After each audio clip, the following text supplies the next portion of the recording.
तमाम क्लासों की तालीमी वीडियो हासिल करने के लिए हमारे चैनल को सब्सक्राइब कर दें और साथ बेल के आइकॉन को प्रेस कर दें ताकि हमारे आने वाली हर नई वीडियो का नोटिफिकेशन आपको मिल सके। औज़ु बिल्लाहि मिनश शैतानिर रजीम, बिस्मिल्लाहिर रहमानिर रहीम। पॉलिटिकल साइंस का नेक्स्ट क्वेश्चन है हमारे पास, रियासत की तारीफ करें और इसके अनासर बयान करें। तो हमने रियासत के बारे में बताना है, पहले इसकी तारीफ करनी है, फिर इसके अनासर बताने हैं। आपने सबसे पहले ये करना है कि एक छोटा सा तारुफ कराना है कि रियासत है क्या, पहले ये करना है, फिर रियासत की तारीफ नहीं, फिर इसके अनासर। सवाल को 3 हिस्सों में तकसीम करना है। पहले ये समझाना है कि रियासत क्या है।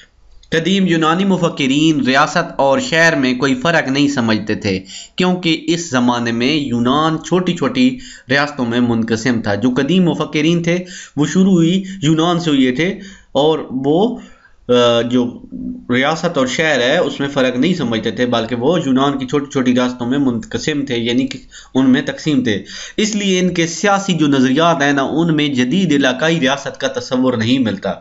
कदीम यूनानी मुफक्किरीन का ख्याल था कि ज़िंदगी के शहरी, समाजी, सियासी और सकाफती पहलू एक ही वहदत के मुख्तलिफ पहलू हैं। रियासत का जदीद तस्वुर कुरून वुस्ता में ज़हूर पज़ीर हुआ। इस अहद में शहरी के अलावा देही इलाकों को भी रियासत में शामिल समझा जाने लगा। वो तमाम इलाके जो एक मरकज़ी शहर के ज़ेर नगीं थे उन्हें भी रियासत का हिस्सा शुमार किया जाने लगा। अपने जदीद मफ़हूम में रियासत एक कुदरती और आलमगीर अदारा है, लेकिन इसके बावजूद सियासी मुफक्किरीन ने रियासत की तारीफ़ें मुख्तलिफ अंदाज में की हैं, जिनमें से कोई भी दो आपस में मुमासलत नहीं रखती, यानी हर बंदे ने अलग अलग तारीफ़ की है। ये आपने जो छोटा सा व्यू था ये देना है कि रियासत क्या है, ठीक है। रियासत का बता के फिर रियासत की तारीफें शुरू करनी है। बहुत अच्छा तरीका है ये जवाब लिखने का। ज़ैल में चंद सियासी मुफक्किरीन की रियासत के बारे में की गई तारीफें बयान की जाती हैं अरस्तु की राय में। अब देखिए अरस्तु क्या कहता है। अरस्तु कहता है कि रियासत जो है कुंभों और देहातों का ऐसा इत्तेहाद है जिसके पेश नज़र एक मुकम्मल और खुद कफील ज़िंदगी हो, यानी देहातों और कुंभों यानी जो ख़ानदान है उनका ऐसा इज्तिमा है जिसके पेश नज़र एक मुकम्मल और खुद कफील ज़िंदगी हो। बिलिनशली क्या कहते हैं, रियासत किसी मखसूस इलाक़े में सियासी तौर पर मुनज़्ज़म अफराद का नाम है। वुडरो विल्सन क्या कहते हैं, रियासत की तारीफ़ इन अल्फाज में करते हैं, रियासत से मुराद अफराद का किसी मखसूस इलाका में कानून की खातिर मुनज़्ज़म होना है, यानी कानून की खातिर, यानी जहाँ पे हम इकट्ठे होंगे कानून लागू होंगे, हम प्यारी सी जिंदगी गुजार सकेंगे। उसके बाद रियासत के अनासर तरकीबी में बड़ा सारा फ़र्क होगा। रियासत के अनासर तरकीबी 4 हैं, आबादी, इलाका, हुकूमत और इक़्तिदार आला। आइए अब हम इनमें से हर एक पर सियासी नज़रियात की रोशनी में बहस करते हैं।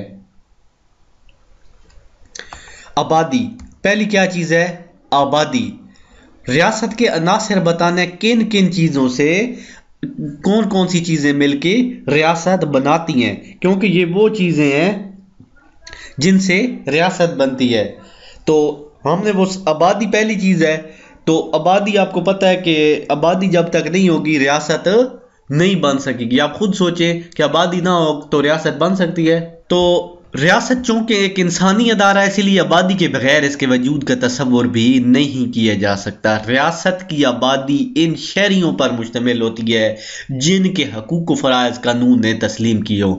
रियासत की तारीफ़ से ये वाज़ेह होता है कि जब अफराद का कोई गिरोह आपको सियासी तौर पर मुनज़्ज़म कर ले तो वो रियासत वजूद में आ जाती है। इसका मतलब ये हुआ कि रियासत के क़याम के अफराद एक मखसूस तादाद का होना ज़रूरी है, यानी रियासत चंद बंदे होने चाहिए फिर रियासत बनती है।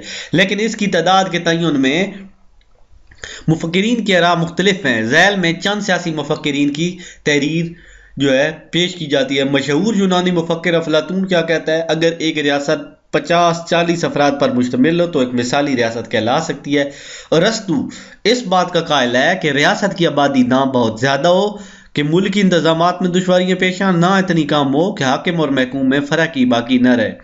फ्रांसीसी मुफक्किर रूसू के मुताबिक वो रियासत एक मिसाली रियासत होगी जिसकी आबादी 10,000 अफराद पर मुश्तमिल हो।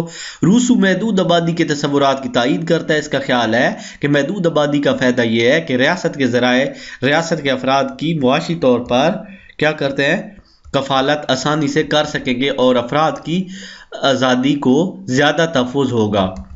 موجودہ زمانے میں کسی ریاست کی آبادی کے لیے حد مقرر کرنا مشکل ہے، کیونکہ اس وقت دنیا میں چھوٹی بڑی ہر طرح کی ریاستیں موجود ہیں۔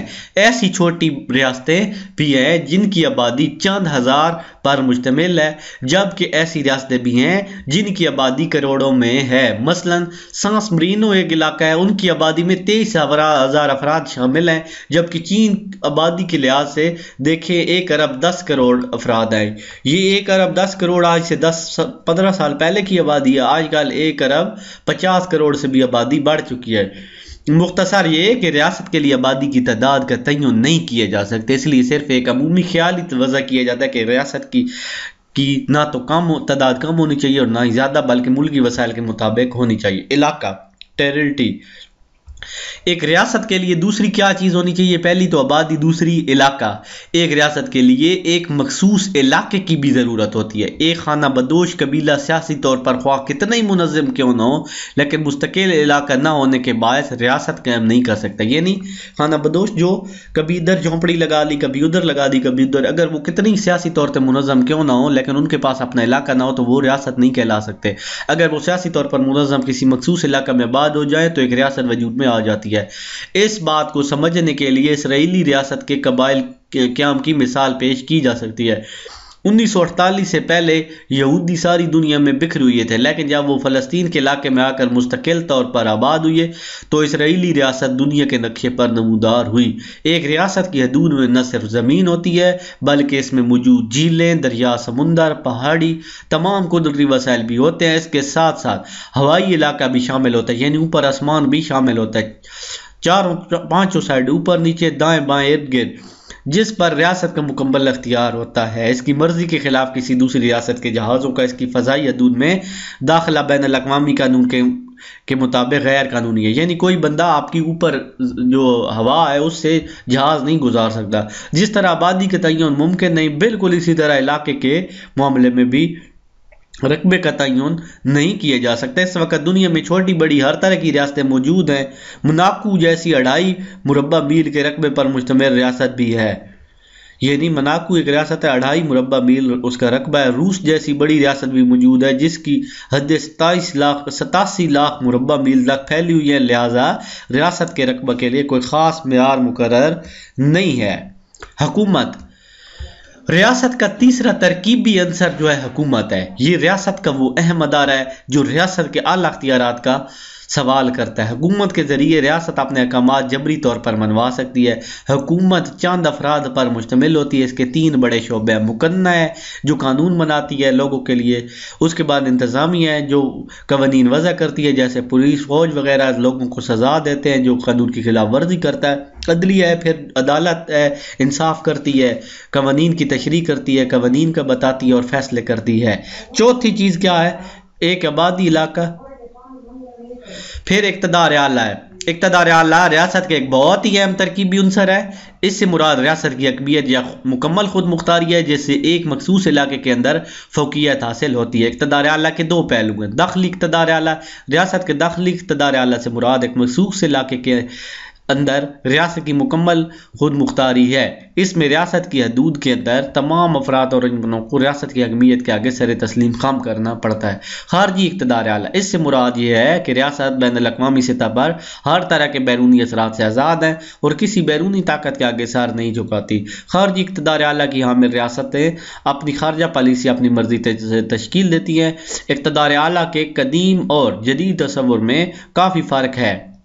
قدیم تصور کے مطابق اقتدار اعلیٰ بادشاہوں اور آمروں کے ہاتھ میں ہوتا ہے، جبکہ موجودہ دور میں جہاں جمہوری نظام رائج ہو وہاں اقتدار اعلیٰ کا سرچشمہ عوام کو سمجھا جاتا ہے۔ امید ہے آپ کو لیکچر اچھا لگے گا۔ چینل کو ضرور سبسکرائب کرنا ہے، گھنٹی بھی دبانی ہے تاکہ ہم جو بھی ویڈیوز اپلوڈ کریں آپ کو نوٹیفیکیشن میں ملا کریں۔